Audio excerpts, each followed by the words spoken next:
Sindhu Bhairavi serial இன்னைக்கான எபிசோடில் ஆறுமுகம் வந்து அவங்க அம்மா கிட்ட சொல்கிறாங்க, அம்மா நான் எந்த தப்புமே பண்ணலம்மா, என்னை மன்னிச்சிரு அப்படின்னு சொல்லிட்டு, நான் குடித்தது தான் தப்பு அப்படின்னு சொல்லி. ஆனால் பைரவி வந்து முதல்ல இருந்து நம்புகிறாங்க. அவங்க அப்பா இப்போ வந்து கேட்டால் நான் என்னடா சொல்லுவேன் அப்படின்னு சொல்லிட்டு அவங்க வந்து தேம்பி தேம்பி அலறாங்க.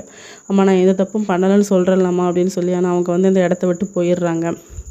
பைரவ் வந்து சஞ்சய் கிட்ட சொல்கிறாங்க, அந்த வள்ளி தான் ஏதோ தப்பு பண்ணியிருப்பா, அவளை வந்து டெஸ்ட் பண்ணால் தெரிஞ்சிடும், நீ டெஸ்ட் பண்ணிவிட்டு அதுக்குள்ளே வேலையை பாரு. ஆனால் ஆறுமுகம் வந்து என்றைக்குமே தப்பு பண்ணியிருக்க மாட்டான், எனக்கு அவன் மேலே நம்பிக்கை இருக்குது அப்படின்னு சொல்லிட்டு. ஆறுமுகம் தப்பு பண்ணியிருக்க மாட்டான்னு சொல்லி ரொம்ப ஸ்ட்ராங்காக நம்புகிறாளே, என்ன பண்ண முடியும்னு தெரியலையே அப்படின்னு சொல்லி சஞ்சய் வந்து யோசிக்கிறாரு.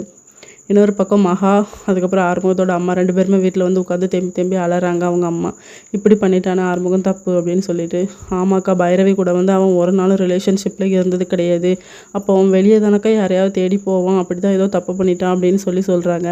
ஆனால் மகாவோட ஹஸ்பண்ட் வந்து ஆறுமுகம் அப்படி தப்பு பண்ணியிருக்க மாட்டான் அப்படிங்கிற மாதிரி ஸ்ட்ராங்காக பேசுகிறாங்க. இதோட இன்னைக்கான எபிசோட் முடியுது.